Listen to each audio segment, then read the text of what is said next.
À Thanksgiving, ma sœur s'est moquée de moi, parce que j'étais encore célibataire. J'ai répondu, je suis marié. La pièce s'est figée, lorsque j'ai montré les preuves, elle avait caché toutes les invitations. La dinde était sèche. Bien sûr, qu'elle l'était. Ma mère n'avait jamais su maîtriser le temps de cuisson, mais personne ne la critiquait jamais. Puisque j'étais la seule, dans notre famille, à recevoir des reproches. Claire, pourrais-tu me passer la sauce au canneberge, s'il te plaît? La voix de ma sœur, Mélissa, dégoulinait d'une douceur mielleuse. Une douceur qu'elle avait perfectionnée, au cours de ses 34 années en tant qu'enfant chéri. Sa bague de fiançailles en diamant reflétait la lumière, alors qu'elle s'étirait à travers la table, m'aveuglant presque par son ostentation. Je lui ai tendu la sauce, sans faire le moindre commentaire. Cela faisait 18 mois, que je ne m'étais pas assise à cette table. Et je me suis immédiatement rappelé, pourquoi je l'avais évité. Donc, le mariage de Mélissa était absolument spectaculaire, a dit maman. Se lançant dans ce qui devait être, le 14e compte-rendu de cet événement. Auquel je n'avais pas assisté. Les fleurs, à elles seules, ont coûté plus cher que les voitures de la plupart des gens. Et le lieu? A-t-elle poursuivi. Ce country club a une liste d'attente de 3 ans, mais le fiancé de Mélissa, pardon? Son mari a des relations. Ethan connaît des gens partout, a dit Mélissa. En s'agrippant au bras de son mari. Il a arboré ce sourire de politicien, qu'il avait probablement perfectionné devant son miroir. C'est l'un des avantages, quand on est un avocat d'affaires à succès. J'ai coupé un morceau de ma dinde sèche, sans rien dire. C'était là, le jeu auquel nous jouions. Il parlait vers moi, et non avec moi, et j'étais censé rester assise là, à tout encaisser. Comme un punching ball émotionnel, enveloppé dans un pull de Noël. Mon père s'est raclé la gorge. Claire, la cérémonie était incroyable. Tu as vraiment manqué quelque chose de spécial. Je suis sûr que c'était charmant, ai-je répondu, d'un ton calme. Charmant? La fourchette de ma mère a tinté, contre son assiette. C'était le mariage du siècle. Tous ceux qui comptaient, dans cette ville, étaient présents. Y compris les Carter, les Whitman, et le maire Collins. Mélissa a souri de plus belle. Nous avions 320 invités. Le taux de réponse a été fantastique. Presque tous ceux que nous avons invités sont venus. J'ai bu une gorgée de vin, en attendant. Un piège était en train de se refermer. Je pouvais le sentir. Après 28 ans de déception, je reconnaissais ce schéma. En parlant de mariage, a fait remarquer Mélissa, sa voix prenant ce ton condescendant. Qu'elle réservait exclusivement pour moi, quand vas-tu te poser, Claire? Tu ne rajeunis pas. Tu sais. Et voilà. Nous y étions. Maman l'a interrompu, avant même que je puisse répondre. Elle sort avec lui depuis 4 ans, maintenant. Quel est son nom, déjà? James? John? Daniel, ai-je dit doucement. C'est ça. Daniel. Que fait-il, déjà? Quelque chose avec les ordinateurs? Il est ingénieur logiciel chez Microsoft. Mélissa a ri, produisant un tintement, semblable à du verre brisé. Oh, c'est exact. L'informaticien. Est-ce qu'il possède au moins un costume? Ethan a ri poliment, à la blague de sa femme. Mon père, quant à lui, fixait son assiette avec une profonde concentration. Comme il le faisait souvent, lorsque la discussion devenait cruelle. Il ne prenait jamais part aux attaques, mais il ne les arrêtait jamais, non plus. D'une certaine manière, son silence blessait davantage que leurs mots. À quand le grand jour, de toute façon, a poursuivi Mélissa, encouragée par son public. Est-ce qu'il traîne les pieds? Les hommes sentent, quand une femme est désespérée. Tu sais. Ça les repousse. J'ai prudemment posé ma fourchette. Mon cœur battait la chamade, mais mes mains restaient fermes. C'était le moment. Ce moment, que je redoutais, et que j'attendais, depuis 8 mois. En fait, j'ai déjà eu mon mariage, les ai-je informés. Le silence total, qui s'est abattu sur la table, m'a permis d'entendre la grande horloge qui tic-taquait dans le couloir. 4 visages m'ont regardé, avec divers degrés de choc. La mâchoire de Mélissa s'était littéralement décrochée. « Tu as quoi ?» a finalement réussi à articuler maman. « Je me suis marié, il y a 8 mois. Le 14 juin, pour être précise. »« C'est impossible, » a dit Mélissa. « Tu ne l'as pas fait. Nous aurions. »« Vous avez reçu des invitations ?» ai-je dit calmement, en reprenant mon verre de vin. « Vous tous. » Mon père a retrouvé sa voix. « Claire, nous n'avons jamais reçu d'invitation. Nous serions venus, si nous les avions reçus. » J'ai sorti mon téléphone, glissant mes doigts sur l'écran, avec une précision habituée.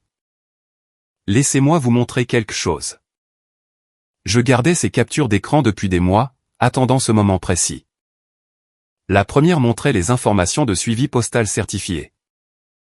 5 articles, 5 adresses, et tous signés le 24 avril. Vous voyez ça? J'ai tourné le téléphone vers mon père. Ceci est une confirmation de signature. Quelqu'un, à cette adresse, a signé pour les 5 invitations. Je me suis concentré sur la ligne de signature. Le gribouillis était, de toute évidence, celui de Mélissa. Le visage de ma sœur a perdu toutes ses couleurs. Ça pourrait être n'importe quoi, a dit maman précipitamment, mais sa voix a vacillé. J'ai balayé vers la capture d'écran suivante. Ceci est une confirmation par email. De l'imprimerie. Les invitations personnalisées ont été achetées en février. Et livrées en avril. Et ici, un autre glissement de doigts. Se trouve mon relevé de carte de crédit. Qui prouve que j'ai payé pour un envoi prioritaire avec remise contre signature. Pour garantir qu'elles arrivent vite. Mélissa, a dit mon père doucement, mais avec une certaine dureté en dessous. As-tu signé pour la lettre, qui nous était destinée, à ta mère et à moi? Je ne m'en souviens pas. Peut-être que j'ai. L'attitude de Mélissa se fissurait, comme de la vieille peinture. Laisse-moi te rafraîchir la mémoire. J'étais moi-même étonné, par le calme de ma voix. Étant donné la vitesse à laquelle mon cœur battait. Le 24 avril était un mardi. Tu es passé tôt, pour déposer le cadeau d'anniversaire de maman. Avant de partir pour ta conférence à Denver.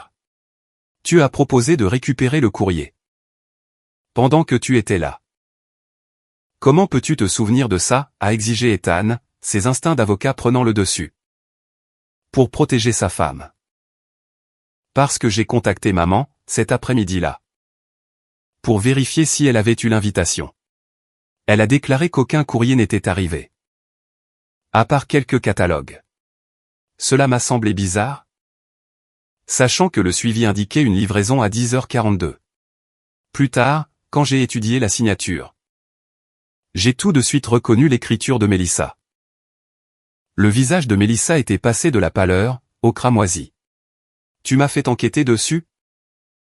J'ai téléphoné à la poste. On est loin du FBI. J'ai repris une gorgée de vin, reconnaissante envers mes années de cours de théâtre au lycée. Qui m'avait appris à projeter une confiance, que je n'avais pas vraiment. Mais tu n'as toujours pas répondu à la question de papa. As-tu signé pour notre courrier? C'est ridicule, a dit Mélissa, en se levant brusquement. Je n'ai pas à rester assise ici, pour me faire accuser. Assieds-toi. La voix de mon père a claqué, comme un fouet. Je ne l'avais jamais entendu utiliser ce ton-là, auparavant. Mélissa s'est rassise. Il m'a regardé, son expression confuse, et même blessée. Pourquoi ne nous l'as-tu pas dit? Même si nous avions manqué les invitations? Tu aurais pu téléphoner. C'était la question, à laquelle je m'étais préparé.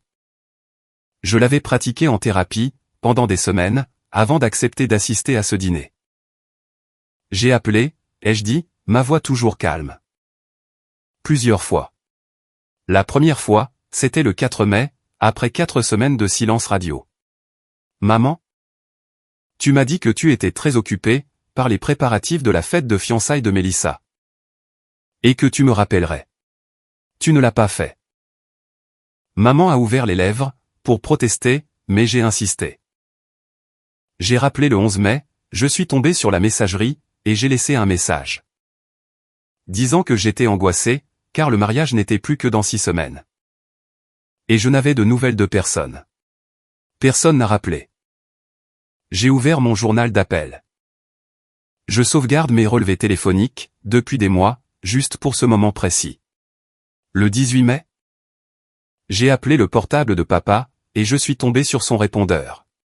Le 20 mai, j'ai envoyé un message sur la discussion de groupe familial, dont je réalise aujourd'hui que je ne fais plus partie.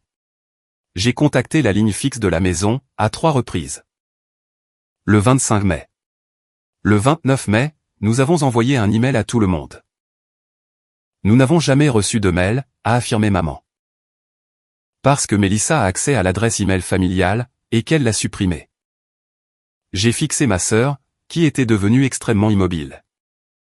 Exactement comme elle avait effacé celui que j'avais envoyé en avril. Peu après avoir posté les invitations. Tu ne peux pas prouver ça, a marmonné Mélissa. J'ai récupéré le journal d'activité du compte email. Daniel m'a montré comment le vérifier. Il s'avère que si vous êtes celui qui a créé le compte familial il y a des années, vous conservez un accès de récupération. J'ai lancé un regard direct à Mélissa. L'email a été ouvert le 26 avril, à 20h36, depuis l'adresse IP de cette maison. Puis il a été effacé pour toujours. Quelqu'un ne voulait pas que quelqu'un d'autre le voie. L'expression d'Ethan était passée de protectrice à calculatrice. En tant qu'avocat, il savait exactement ce que les preuves démontraient. Claire, a murmuré maman, pour la première fois depuis des années, la voix incertaine. Pourquoi n'as-tu pas conduit jusqu'ici? Si tu voulais vraiment que nous assistions à ton mariage, tu aurais pu le faire. Maman? Je vis à Seattle. C'est un trajet de 4 heures dans chaque sens. J'ai conduit sur cette route 15 fois. Au cours des 2 années ayant précédé mon déménagement. Combien de fois êtes-vous venu me voir? 0. Ce chiffre a plané dans les airs, entre nous. Tu es venu pour Noël, a répondu papa, avec hésitation. J'ai conduit jusqu'ici pour Noël, pour Thanksgiving, pour Pâques. Pour les anniversaires de maman et de Mélissa? Ainsi que pour ton anniversaire. J'ai assisté à la fête de fiançailles de Mélissa. À sa fête prénuptiale. Et à son week-end d'enterrement de vie de jeune fille. J'ai modifié mes horaires de travail. J'ai dépensé des centaines de dollars en essence, et j'ai dormi sur ce terrible canapé-lit. Dans la chambre d'amis, qui sent la naphtaline. Ma voix est restée calme, mais je pouvais sentir des années de blessures accumulées se transformer en mots. Et vous savez quoi? Personne ne m'a jamais posé de questions sur ma vie. Personne n'a dit, et Claire, comment ça se passe au travail, ou es-tu heureuse, à Seattle? C'était toujours à propos de Mélissa. Ce n'est pas juste, a fait remarquer Mélissa. Mais son ton manquait de conviction. Vraiment? C'est quand, mon anniversaire, Mélissa? Elle a cligné des yeux. Quoi? Je parle de mon anniversaire. Quel jour tombe-t-il? Silence. C'est le 12 octobre, ai-je annoncé. J'ai eu 34 ans. Cette année. Personne n'a appelé. Personne n'a envoyé de message. Je n'ai même pas reçu un simple message sur Facebook. Nous avons tous été si occupés, a expliqué maman. Je t'ai téléphoné, pour ton anniversaire, maman. Comme je le fais chaque année. Je t'ai envoyé des fleurs coûteuses. De ton magasin préféré du centre-ville. Je m'en suis souvenu. Pourquoi personne ne pouvait-il se souvenir de moi? Les épaules de mon père se sont affaissées. Pour la première fois, il est apparu plus vieux. Le mariage était magnifique, ai-je dit, ma voix s'adoucissant. La rage s'était dissipée, laissant un vide dans son sillage. Daniel et moi nous sommes mariés, dans une petite église, au bord de la mer. Seulement nous. Ses parents, sa sœur, son frère. Et peut-être 16 de nos amis les plus proches. Il y avait un total de 24 personnes. Petit, intime. Et charmant. Sa mère m'a aidé à enfiler ma robe. Lorsqu'il est devenu évident que mon père ne serait pas présent. C'est son père qui m'a conduite jusqu'à l'hôtel. Nous avons échangé des vœux que nous avions écrits nous-mêmes.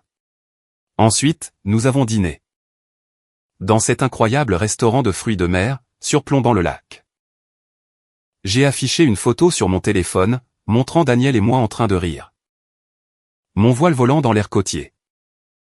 J'avais l'air radieuse. En réalité, j'étais sincèrement comblé.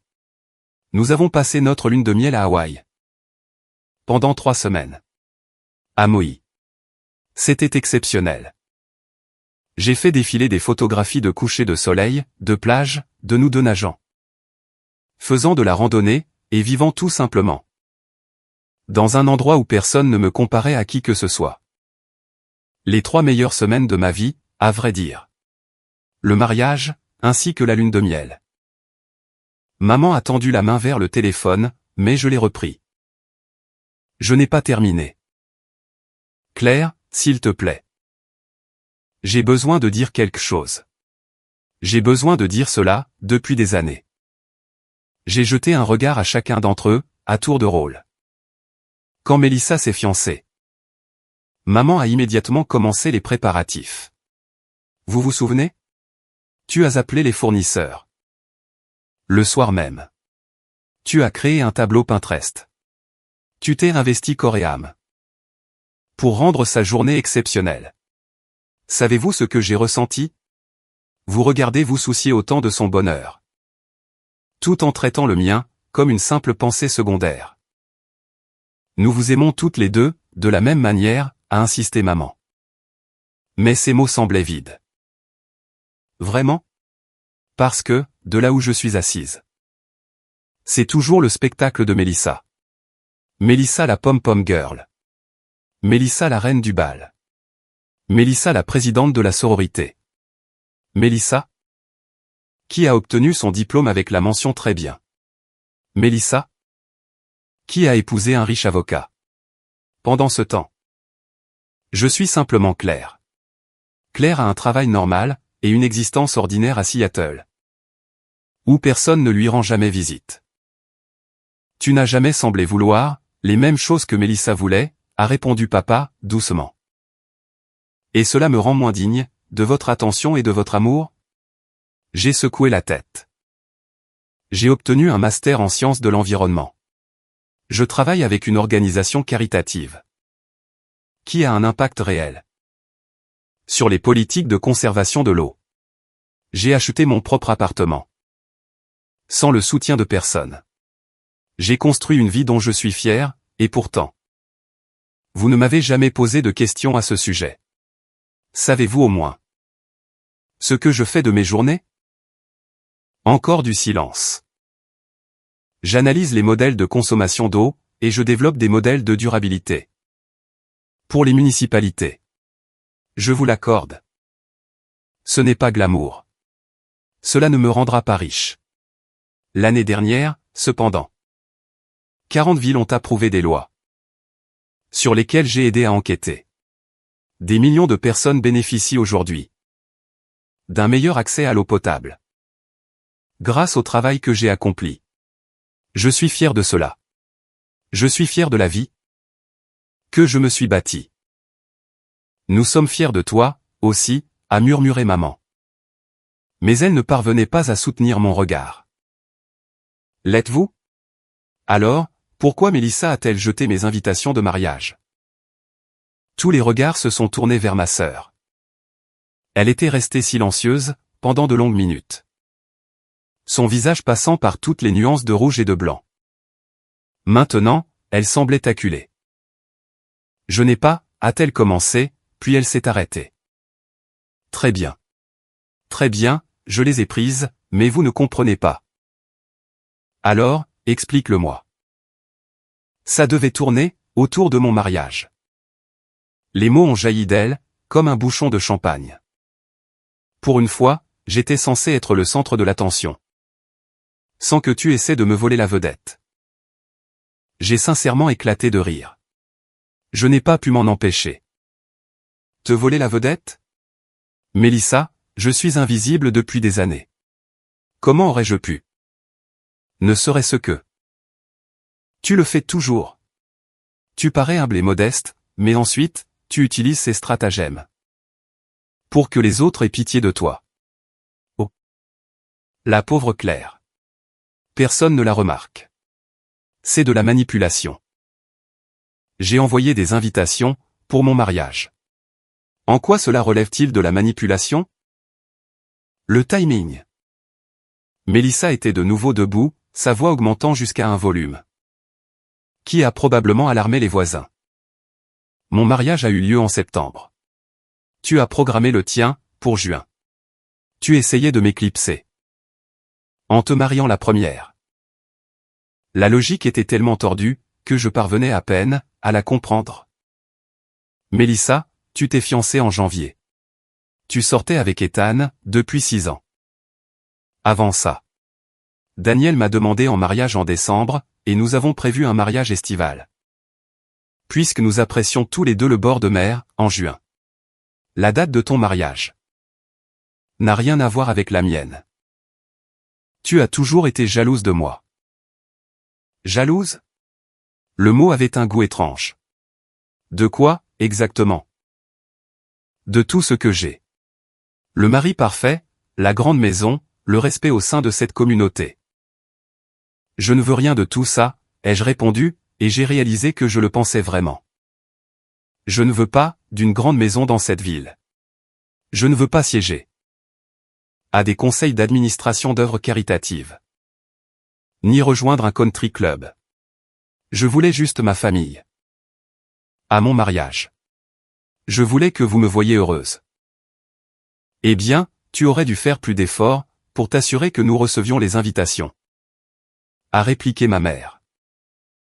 Et je pouvais la voir prendre parti, en temps réel. C'était fini. C'était le moment, où ils se ralliaient tous autour de Mélissa, réécrivaient l'histoire.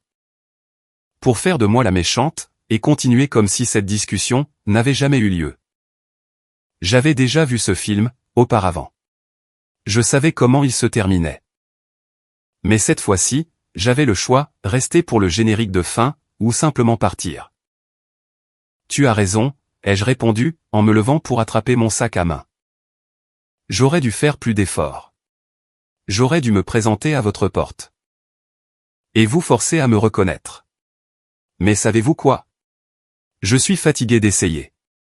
Je suis épuisé d'être la personne qui tend toujours la main, qui fait des efforts, et qui se fait ensuite rabaisser. Pour l'avoir fait. Claire, assieds-toi, a ordonné papa. Nous n'avons pas terminé. Oh que si, en fait. Je suis venu ici, ce soir, parce qu'une partie de moi espérait encore que vous remarqueriez avoir manqué mon mariage, et que vous seriez déçus de ne pas y avoir été. Cependant, vous n'êtes pas triste de l'avoir manqué. Vous êtes mécontent. Parce que je confronte Mélissa, pour avoir jeté les invitations. C'est ta sœur, a dit maman. La famille pardonne. Vraiment? Parce que je vous pardonne depuis des années, et je ne crois pas avoir jamais reçu la même bienveillance en retour. J'ai enfilé mon manteau. Je vous ai pardonné d'avoir manqué ma remise de diplôme à l'université. Parce que Mélissa avait un événement avec sa sororité. Je vous ai pardonné d'avoir annulé notre visite de Noël. L'année où Daniel et moi avons commencé à sortir ensemble. Parce que Mélissa avait besoin d'aide pour déménager. Je vous ai pardonné d'avoir passé le jour de mon anniversaire. À aider Mélissa à choisir des lieux de réception pour son mariage. Je n'ai rien fait d'autre que de pardonner. Où vas-tu, c'est en qui papa? Je retourne à Seattle. Je retourne à mon mariage, à ma maison, et à ma vie. Que j'ai bâti sans aucun de vous. Tu es théâtrale, a fait remarquer Mélissa, sa voix tremblant légèrement. Non, j'en ai juste fini. Il y a une différence. Je me suis dirigé vers la porte, mais j'ai ensuite hésité. Pour ce que ça vaut, je voulais vraiment que vous soyez là. Vous tous. La mère de Daniel n'arrêtait pas de demander pourquoi ma famille n'était pas arrivée. Et je continuais à inventer des excuses, puisque je ne pouvais pas avouer que ma propre sœur m'avait gâché ça. Sa famille s'est sentie tellement mal qu'ils ont essayé de m'impliquer davantage, ce qui a juste rendu évident le fait que la mienne ne se souciait pas assez de moi pour se déplacer. Papa a répondu, nous ne savions pas, et j'ai perçu une fêlure dans sa voix. Vous auriez pu savoir.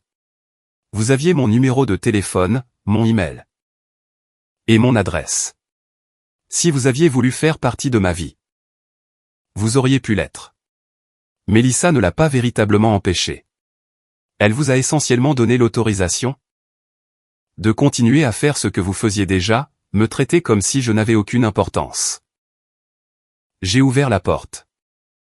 L'air froid de novembre s'est engouffré, portant l'arôme des feuilles flétries, de l'hiver imminent. Claire, attends, a dit mon père, une main tendue. Je t'en prie, parlons-en.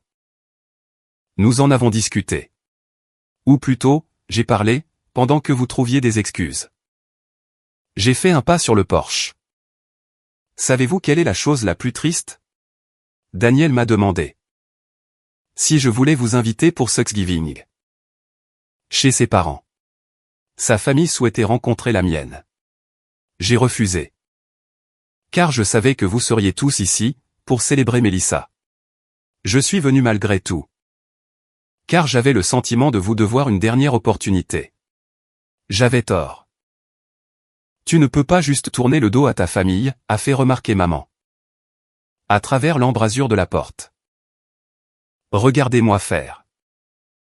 J'étais à mi-chemin de ma voiture, quand la voix de Mélissa m'a arrêté. Claire. Claire. Attends. Elle s'était précipitée dehors, sans manteau, se serrant les bras contre le froid. L'espace d'un bref instant, elle ressemblait à la fille avec qui j'avais partagé ma chambre pendant 18 ans. Celle qui avait l'habitude de me peigner les cheveux, et de me prêter ses vêtements. Avant que tout ne se transforme en une compétition à laquelle je n'avais jamais accepté de participer. Je suis désolé, a-t-elle murmuré. Et à mon grand étonnement, des larmes ont coulé sur ses joues. Je suis vraiment désolé. Tu as raison. J'ai pris les invitations. Je les ai jetées. Je m'étais promis de les garder cachées jusqu'à la fin de mon mariage, puis de le dire à tout le monde. Elle a ravalé sa respiration. Ensuite, il a été facile de faire comme si elle n'était jamais arrivée. C'était plus simple que d'avouer ce que j'avais fait. Pourquoi, ai-je demandé. Dis-moi simplement pourquoi. Parce que tu as toujours été la fille parfaite, a-t-elle dit, la voix brisée. Tout le monde le dit toujours. Claire est vraiment brillante. Claire est extrêmement dévouée. Claire n'a pas besoin de toute cette attention. Mais moi, j'en avais besoin. J'avais besoin de me sentir exceptionnel, et la seule façon d'y parvenir, c'était d'éviter d'être comparé à toi. C'est absurde, Mélissa. Je n'ai jamais été en compétition avec toi. Je sais. Et c'est ce qui rendait les choses encore pires. Tu n'as même pas essayé. Mais les gens t'aimaient quand même. Elle s'est essuyée les yeux, vigoureusement. Je suis la pire sœur au monde. J'ai détruit ton mariage. Je ne peux pas revenir en arrière. Non, tu ne peux pas. Nous sommes restés là, dans le froid, séparés par un mètre, et un fossé infranchissable. Me pardonneras-tu un jour, a-t-elle murmuré. Je ne sais pas, ai-je dit honnêtement. Peut-être un jour, mais pas maintenant. Aujourd'hui, je suis trop furieuse et contrariée. Et j'ai besoin de rentrer chez moi, auprès de la personne qui est véritablement présente pour moi. Je suis monté dans ma voiture, et je me suis éloigné, regardant ma maison d'enfance s'effacer dans le rétroviseur. Avant même que je n'atteigne l'autoroute, mon téléphone a commencé à vibrer. Sous l'effet des appels et des messages de tout le monde, qui tentait probablement d'assimiler ce qui venait de se passer. Je l'ai mis sur silencieux. Daniel m'attendait, quand je suis arrivé à la maison, même s'il était passé minuit.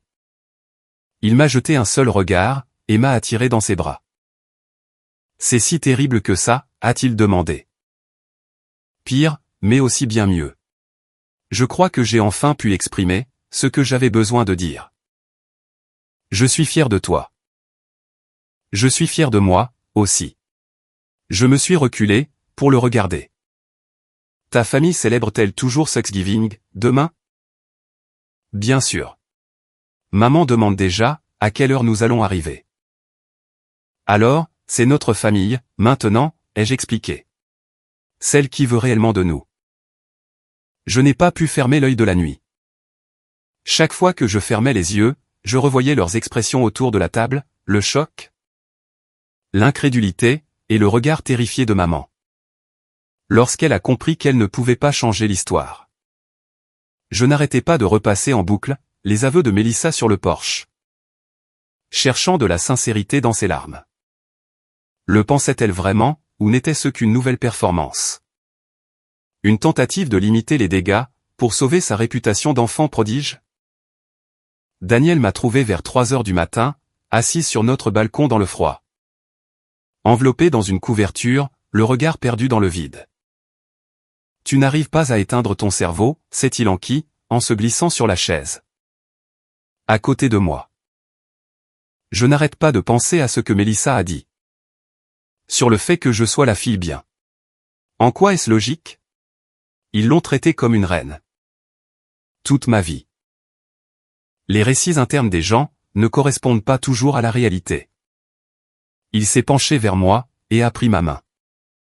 Elle a très probablement ressenti la pression de maintenir cette image immaculée. La peur de tomber de son piédestal, peut être écrasante. Ça n'excuse pas ce qu'elle a fait. Non, en effet, mais cela pourrait l'expliquer. Il a doucement serré mes doigts. La question est, que veux-tu qu'il se passe, maintenant? J'avais évité d'y penser. Pendant si longtemps, cette confrontation avait été mon but principal. Et je n'avais fait aucun autre plan. Que devait-il se passer, maintenant? Pouvais-je vraiment m'éloigner de ma famille, pour toujours? Le voulais-je vraiment? Je ne sais pas, ai-je reconnu. Une partie de moi souhaite ne plus jamais leur parler, mais une autre partie. Je me suis interrompu, tentant de décrire mes sentiments. J'ai passé tellement d'années à essayer de gagner leur affection. Peut-être devrais-je me prouver à moi-même que je peux vivre sans. Tu existes déjà, sans cela. C'est ce que tu fais, depuis des années. Vraiment? Ou ai-je simplement fait semblant, espérant secrètement qu'il se réveillerait un jour pour me voir? C'était douloureux, de faire cette révélation. Chaque accomplissement, chaque étape importante, une partie de moi continuait de jouer. Pour un public qui n'était pas là. Daniel est resté silencieux un moment, choisissant soigneusement ses mots. Tu as sangloté, quand nous nous sommes fiancés. Des larmes de joie. As-tu murmuré? Mais je me souviens que tu as dit, autre chose. Peut-être que maintenant. Ils me prendront au sérieux, as-tu dit. J'avais dit cela. Je l'avais oublié. Puis, le souvenir m'est revenu en force. Nous étions dans le restaurant, où il m'avait fait sa demande. Les bulles de champagne chatouillaient encore mon nez, lorsque ces mots étaient sortis. Avant que je ne puisse les retenir.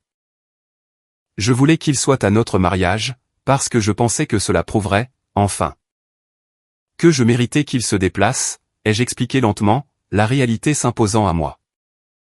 À mesure que je parlais. Mais ils ne sont pas venus. Et tu sais quoi? Malgré tout. Le mariage était magnifique. Nous étions heureux. De toute façon. Je n'avais pas besoin qu'il soit là, pour confirmer mon bonheur. Non, tu n'en avais pas besoin.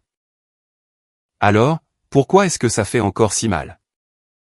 Parce que tu fais ton deuil, a expliqué Daniel simplement. Tu pleures la famille, que tu aurais dû avoir. Les parents qui auraient dû célébrer. Leurs 2 filles de manière égale, et la sœur qui aurait dû être ta meilleure amie. Plutôt que ton adversaire. Claire, c'est une perte immense.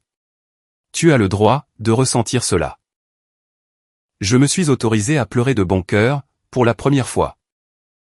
Depuis que j'avais quitté cette maison. Pas des larmes de colère ou de rage, mais de profonds sanglots douloureux. Liés à une véritable perte. Daniel m'a soutenu à travers tout ça, sans chercher à guérir ou à améliorer la situation. Mais simplement, en étant présent. Quand j'ai fini par m'arrêter, vidé et épuisé, il m'a demandé si je voulais un chocolat chaud. J'ai acquiescé, et il est rentré à l'intérieur. À travers la porte vitrée, je l'ai regardé se déplacer dans notre cuisine. Que nous avions conçue ensemble, et remplie d'objets qui nous rendaient heureux. Plutôt que d'objets destinés à impressionner les autres. Une cuisine où nous avions reçu des amis, qui tenaient sincèrement à nous, où nous avions cuisiné. Ri, et construit une vie. Ils avaient manqué tout cela. Et soudainement, assise là, couverte de ma couverture à 3 heures du matin. J'ai su que c'était leur perte, et non la mienne. Daniel a réapparu, avec 2 grandes tasses, surmontées de crème fouettée et de copeaux de chocolat. Il avait même ajouté, les bâtonnets à la menthe poivrée que j'adorais. Et que j'avais découvert pendant notre lune de miel, dans un petit café de la Haina. Je t'aime, ai-je déclaré. Pour de nombreuses raisons, mais en ce moment. Tout particulièrement pour t'être souvenu des bâtonnets à la menthe. Je fais attention, a-t-il déclaré, avec un léger sourire. C'est ce que les gens font, quand ils aiment quelqu'un. Une phrase si simple, mais qui incarnait tout ce que ma famille avait échoué à accomplir. Faire attention, se souvenir, et être présent est les fondations même de l'amour, dont j'avais soif. Sans même m'en rendre compte. Ma mère m'a demandé quelque chose, la semaine dernière, a repris Daniel. En remuant son chocolat chaud. Elle s'est renseignée pour savoir si ta famille m'avait déjà rencontré. Avant le mariage. Quand je lui ai répondu par la négative. Elle a eu l'air d'avoir le cœur brisé. Elle a dit, n'importe quel parent serait impatient. De rencontrer celui qui fait rayonner son enfant, comme tu le fais. Quand nous parlons de notre vie ensemble. Ma gorge s'est nouée. Elle a dit quoi? Oui, c'est ce qu'elle a dit. Elle a ensuite expliqué que leur perte était son gain à elle. Puisqu'elle t'a désormais, comme fille. Et elle le pensait, en plus. Ma mère ne dit rien. Qu'elle ne pense pas profondément. Je sais. C'est ce que j'ai remarqué chez Hélène. Moins d'1 heure après l'avoir rencontrée. Elle était chaleureuse mais honnête. Bienveillante mais directe. Tout ce que ma propre mère n'était pas. Ils veulent organiser une 2e réception, pour nous, a expliqué Daniel. Rien d'extravagant, juste la famille, et quelques amis proches. Une occasion de se réjouir. Avec ceux qui tiennent sincèrement à nous. Mes parents veulent l'accueillir. Peut-être au printemps. Quand le temps sera plus clément. Qu'en penses-tu? L'idée aurait dû me sembler déplacée, d'une certaine manière, comme un prix de consolation.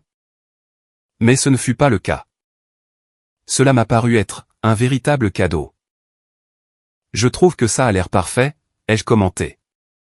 Pouvons-nous le faire, dans ce lieu près du lac? Celui avec les grandes baies vitrées? J'ai déjà vérifié. Ils ont des disponibilités, en mai. Bien sûr, qu'ils l'avaient fait. C'est ce que font les partenaires.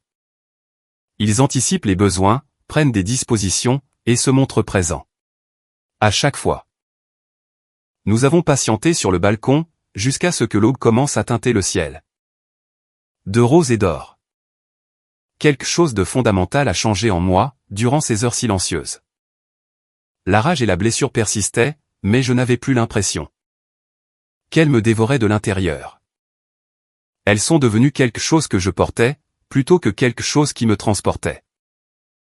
Le Thanksgiving de Daniel fut tout ce que la célébration de ma famille n'avait pas été. Oui, c'était bruyant, mais c'était rempli de rire, plutôt que d'anxiété. Sa sœur Olivia m'a accueilli avec une étreinte à m'étouffer, et un besoin urgent. De voir encore plus de photos de mariage. Son frère Ryan a tenté de m'apprendre le jeu de cartes familiales, que tout le monde, apparemment, Apprend dès l'âge de 6 ans. Hélène s'est inquiétée de savoir si je mangeais suffisamment, et le père de Daniel, Robert, a insisté pour tout savoir, sur mon travail. Il s'est véritablement intéressé, aux politiques de conservation de l'eau. D'une manière que mes propres parents, n'avaient jamais eue. Alors, tu es en train de me dire, que l'algorithme que tu as aidé à concevoir a fait économiser à Los Angeles, 35 millions de gallons d'eau en 8 mois? Robert s'est penché en avant, les yeux brillants d'enthousiasme. C'est extraordinaire. Comment as-tu géré les changements saisonniers et les modèles d'utilisation? J'ai décrit le processus, maniement sur le sujet, comme je le faisais habituellement. Lorsque quelqu'un était disposé à m'écouter. Il a posé des questions perspicaces, a remis en question certaines de mes hypothèses. D'une façon qui m'a poussé à réfléchir, plutôt qu'à me sentir sur la défensive. Et à la fin du dîner, j'avais promis de lui fournir des liens vers nos recherches publiées. Tu as une femme brillante, a-t-il dit à Daniel, alors que nous débarrassions les assiettes. J'espère que tu en as conscience. Je le sais, a répondu Daniel, croisant mon regard à travers la table. Crois-moi, je le sais. Plus tard, malgré les protestations de Hélène, elle a doucement abordé ma situation familiale. Daniel m'a mentionné que les choses avaient été difficiles avec tes parents. Pendant Thanksgiving, a-t-elle fait remarquer, en récurant un plat à rôtir? Avec plus de vigueur que nécessaire. J'espère ne pas aller trop loin, but je veux que tu saches, que peu importe ce qui s'est produit. Cela n'affecte en rien ta place ici. Nous te considérons comme notre famille. Désormais. Non pas parce que tu as épousé Daniel, mais pour ce que tu es. J'ai dû poser le plat que j'essuyais, avant de le faire tomber. Merci. Cela signifie plus pour moi, que vous ne l'imaginez. Je suis une mère, a déclaré Hélène, tout simplement. Je n'arrive pas à concevoir, que mes enfants puissent te traiter de la manière dont les tiens l'ont fait. Olivia m'a raconté ce qui est arrivé aux invitations. C'est ta propre sœur? Elle a secoué la tête. Je ne dirai pas de mal, de quelqu'un que je n'ai jamais rencontré, mais je dirai ceci. Leur incapacité à reconnaître ta valeur, ne diminue en rien cette dernière. Cela montre simplement leur ignorance. Je suis encore en train de digérer tout ça, ai-je reconnu. Une partie de moi, veut couper complètement les ponts. Une autre partie, se sent coupable d'y penser. La culpabilité est un outil puissant, a expliqué Hélène, en lavant la poêle. Et en la plaçant sur l'égouttoir, en particulier, lorsqu'elle a été utilisée contre toi. Tout au long de ta vie. Mais voici une chose, que j'ai apprise en élevant 4 enfants. Parfois. L'amour ne suffit pas. Les gens peuvent nous blesser, non pas parce qu'ils ne nous aiment pas. Mais parce qu'ils ne savent pas comment nous aimer correctement, et nous avons le droit de nous en protéger, même si cela vient de nos proches. Mon père a appelé, hier, ai-je dit. Juste pour prendre des nouvelles. Il a décrit la situation comme étant inconfortable. Aucun de nous ne savait quoi dire. C'est généralement le cas, lors des premières discussions, après des révélations majeures. Elle m'a tendu une autre assiette à essuyer. La question n'est pas de savoir si c'était confortable, m'a dit Hélène. La question est de savoir s'il est prêt à fournir le difficile effort d'une véritable transformation. Les mots sont simples. L'action constante, elle, est difficile. 3 jours plus tard, mon père m'a envoyé un email, un long message rempli d'excuses, de prise de conscience, et de promesses de faire mieux. Il a demandé si nous pouvions réellement discuter d'un nouveau départ. J'ai répondu, peut-être avec le temps, mais j'ai besoin d'espace. Il a répondu qu'il comprenait. Mélissa a envoyé un message sur Facebook. Je ne l'ai pas lu. J'ai désactivé les notifications pour la discussion de groupe familial, à laquelle j'avais été réintégré, très probablement à la suggestion de papa. Ethan m'a envoyé une demande sur LinkedIn, que j'ai refusée. Maman ne m'a pas contacté du tout. cela m'a fait moins de mal que je ne le pensais. Le silence de ma mère est devenu une explication en soi. Les jours se sont étirés en semaines. Et tandis que les appels hebdomadaires de mon père se poursuivaient brefs et prudents. Mais bien présent, maman brillait par son absence. J'imaginais maman dans cette maison, en train de réorganiser les mêmes placards qu'elle avait organisé toute ma vie, d'animer son club de lecture, d'assister à ses déjeuners caritatifs, et de vivre dans un monde où les réalités douloureuses pouvaient être ignorées, par la seule force de l'habitude. Le travail est devenu mon refuge, tout au long de ces semaines. Je me suis plongé dans un nouveau projet. Enquêtant sur les modèles de sécheresse dans le sud-ouest, reconnaissante d'avoir des défis. Avec des ensembles de données claires, et des réponses simples. Ma collègue Lorraine a remarqué cette intensité croissante. « Tu es ici avant moi, et tu pars après moi », a-t-elle dit un soir. En passant la tête dans mon bureau, vers 19h. « Tout va bien ? » Des histoires de famille, ai-je répondu vaguement. J'avais juste besoin de me distraire.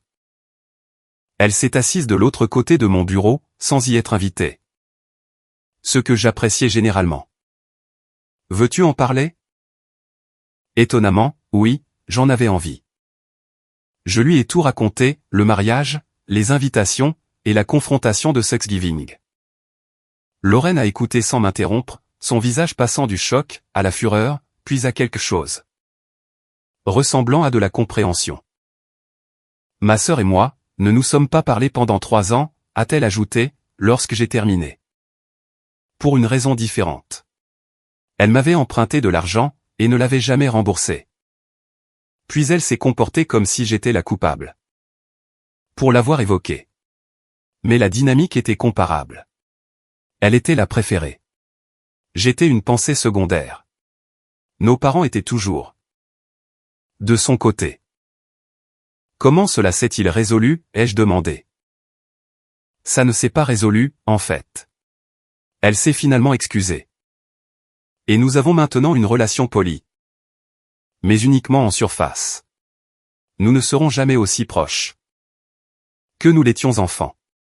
J'ai dû faire le deuil de cette connexion.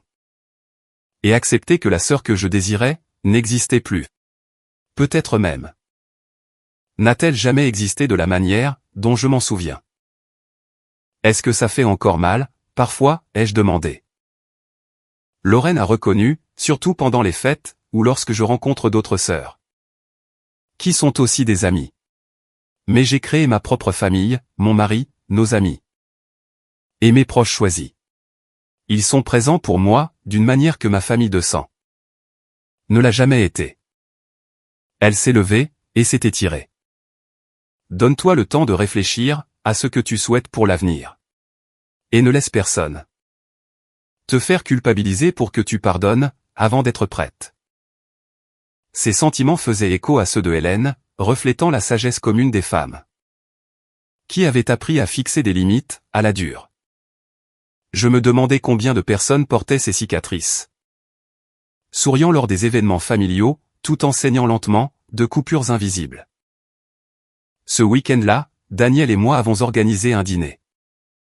Rien d'extravagant, juste 6 amis, du bon vin. Et le bœuf bourguignon que je perfectionnais depuis des mois. Notre amie Sophie a amené sa nouvelle petite amie, et notre voisin Ben est arrivé. Avec un pain fait maison qui surpassait largement mes petits pains de supermarché. Nous avons mangé, plaisanté, et joué au mime jusqu'à minuit. Et personne ne m'a demandé si j'étais enceinte, ou pourquoi je n'étais pas rentré chez moi. Depuis un moment. C'est agréable, ai-je fait remarquer à Daniel, pendant que nous rangions ensuite. Tous les deux joyeusement éméchés et épuisés. On se croirait en famille. C'est la famille, a-t-il dit, en remplissant le lave-vaisselle. Avec un peu moins de précision que d'habitude. Nous avons le droit de la choisir. Le sang n'a pas le monopole de l'amour. J'ai réfléchi à cela, pendant que je lavais les verres à vin à la main. Observant les bulles de savon attraper la lumière. Mes parents avaient toujours considéré la famille comme une obligation. Quelque chose qui devait être maintenu, quels que soient les problèmes sous-jacents. Mais que se passerait-il, si la famille était plutôt une question de connexion? Et s'il s'agissait d'être présent, d'être attentif, et de créer de l'espace? Pour la joie des uns et des autres? Mélissa m'a envoyé un email mardi matin, pas sur Facebook cette fois-ci, mais à mon adresse professionnelle, indiquant qu'elle avait cherché mon lieu de travail et obtenu mes coordonnées. L'objet était simplement « S'il te plaît, lis ceci ». Je l'ai fixé pendant 30 minutes, avant de l'ouvrir. Claire, je comprends que tu n'aies probablement pas envie d'avoir de mes nouvelles. Je n'aurais pas non plus envie d'avoir de mes propres nouvelles. Mais mon thérapeute insiste pour que je répare mes torts. Dans le cadre de mon processus de guérison. Et bien que je réalise que c'est finalement pour moi, j'espère que cela t'aidera aussi. J'ai beaucoup réfléchi aux raisons pour lesquelles j'ai fait ce que j'ai fait. L'explication simple, c'est l'envie, mais c'est bien plus nuancé que ça. En grandissant, j'ai toujours ressenti le besoin d'être irréprochable. Maman et papa ne l'ont jamais déclaré ouvertement, mais j'ai intériorisé le message, selon lequel ma valeur dépendait de mes accomplissements. De bonnes notes, de belles tenues, le garçon approprié, et le mariage parfait. Tout cela faisait partie du tableau de bord que je m'efforçais de compléter, pour prouver que je méritais leur affection. Tu ne semblais pas exiger cette validation de la même manière. Tu existais simplement, solidement ancré à ta place. Tu t'en moquais bien de ne pas être la reine du bal, ou si ta spécialité universitaire n'impressionnait pas leur père. Et cela, d'une certaine façon, te rendait effrayante à mes yeux, car si tu pouvais être adoré sans jouer la comédie, qu'est-ce que cela disait de toutes mes performances? Quand ton invitation est arrivée, j'ai connu un moment de terreur. Ton mariage allait être le premier, et il allait être modeste, intime et authentique, tout ce que le mien n'était pas. Le mien était une énorme production, pour 280 individus, dont je connaissais à peine la majorité. J'avais passé un an à le préparer avec maman, et quelque part en cours de route. Il a cessé de concerner Ethan et moi, pour devenir une façon de prouver quelque chose à des personnes dont l'opinion n'aurait pas dû compter. Je me suis dit que, si je retardais simplement le moment, où tout le monde découvrirait ton mariage, jusqu'après le mien, je pourrais conserver l'illusion de passer en premier, d'être la première, et de remporter une compétition qui n'existait que dans ma tête. Et puis, je me suis promis de tout avouer. Mais plus j'attendais, plus cela devenait difficile, jusqu'à ce qu'il soit plus simple de prétendre que cela ne s'était jamais produit. Je comprends que cela ne résout rien. Je réalise que je t'ai privé d'avoir ta famille présente lors de l'un des jours les plus importants de ta vie. Je sais que je t'ai fait du mal, d'une manière qui pourrait être impardonnable. Et je sais que j'ai blessé maman et papa, en leur faisant manquer cet événement. Et en les amenant ensuite à croire qu'ils n'avaient pas reçu les invitations. Je suis maintenant en thérapie, 2 fois par semaine, pour essayer de comprendre pourquoi j'ai si fortement besoin d'affirmation externe. Pourquoi est-ce que je perçois tout comme une compétition? Pourquoi ne puis-je pas être heureuse pour les autres, sans tout ramener à moi? C'est un travail difficile. Je n'aime pas ça, mais je le fais, parce que je ne veux plus être cette personne. Je ne m'attends pas à ce que tu me pardonnes. Je ne m'attends pas à ce que tu répondes à mon email, mais je voulais que tu saches que je comprends ce que j'ai fait. Je réalise que c'était mal, et je m'excuse. Sincèrement et profondément. J'espère que tu es comblé avec Daniel. J'espère que ta vie à Seattle répond à toutes tes attentes. Et j'espère qu'un jour, peut-être, nous pourrons raviver notre relation de sœurs, même si cela prend des années. Même si cela ne se produit jamais. Mélissa. Je l'ai lu 3 fois, analysant chaque phrase, à la recherche de sincérité, de manipulation. Et de la moindre ressemblance, avec la sœur que j'avais connue. Avant que tout ne devienne si complexe. Ses remarques semblaient sincères, mais Mélissa avait toujours eu le don des mots. Je l'ai transféré à Daniel, sans aucun commentaire, puis à Lorraine. Après près d'1 heure d'hésitation, je l'ai envoyé à mon père. il m'a répondu dans la minute. Claire, elle essaie. C'est tout ce que je peux te dire. C'est à toi de décider. Si c'est suffisant. Essayait-elle vraiment, ou n'était-ce qu'une nouvelle comédie du jargon de thérapie? Utilisée au service de sa propre réhabilitation, sans égard pour le mal qu'elle avait causé? Je ne pouvais pas le savoir. Et l'inconnu était, en soi, une forme de douleur. 2 semaines après Thanksgiving, un colis est arrivé, sur le pas de ma porte. À l'intérieur, se trouvait une carte de mariage, non ouverte, et adressée à mes parents. L'une des 5 invitations. Le message de mon père indiquait qu'il l'avait découverte. En aidant Mélissa à vider quelques cartons de rangement, dans le garage. Elle les avait tous cachés là, s'attendant apparemment à ce qu'ils soient oubliés. Parmi les décorations de Noël, et les vieux dossiers d'impôts. Je l'ai montré à Daniel. Nous avons admiré la superbe calligraphie, et la formulation soigneusement rédigée. Demandant à ma famille, de partager notre amour. Devrions-nous la garder, a-t-il demandé. Non, ai-je dit. Mettons-la quand même dans l'album, comme un rappel de ce qu'ils ont manqué. Et de ce que nous avons construit, sans eux. Noël est arrivé, et est reparti, sans aucune visite dans ma ville natale. Le nouvel an, également. Mon père téléphonait 1 fois par semaine. Et nous avions de brèves discussions sur la météo et le travail, évitant tout sujet épineux. C'était un début, je suppose, peut-être. En février, Mélissa m'a laissé un message vocal. Elle était en thérapie, et traitait ses difficultés. Elle a déclaré qu'elle comprendrait si je ne voulais plus jamais lui parler.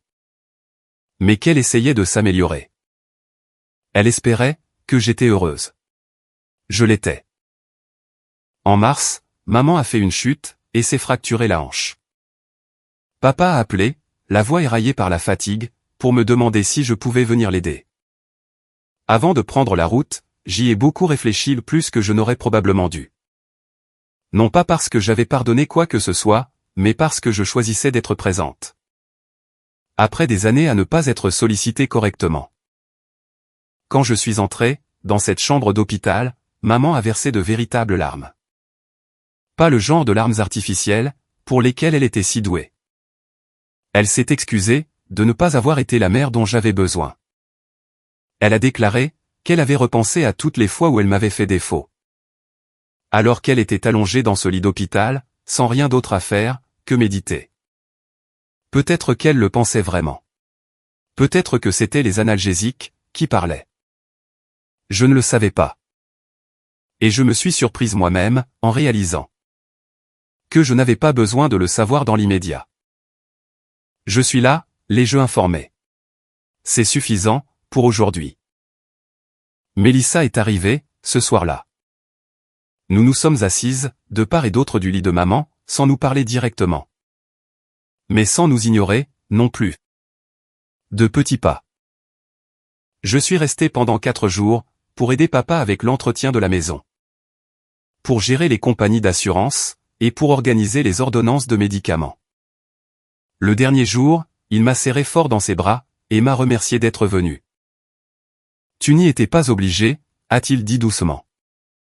Après tout ce qui s'est passé, je le comprends. Mais j'en avais envie. Je me suis reculé, et je l'ai regardé en face. Je ne suis pas totalement guéri, papa. Cela n'efface pas ce qui s'est produit. Mais je ne disparais pas non plus. Nous trouverons un juste milieu. Il a acquiescé. Peut-être, pour la première fois, ses yeux se sont-ils remplis de compréhension. Le trajet de retour vers Seattle m'a semblé différent, plus léger. Comme si je m'étais délesté d'un poids que je portais depuis si longtemps. Que j'en avais oublié l'existence. J'ai contacté Daniel, depuis une aire de repos. Et je lui ai dit que j'étais sur le chemin de la maison. Comment te sens-tu, a-t-il demandé. Comme moi-même, ai-je dit. Enfin.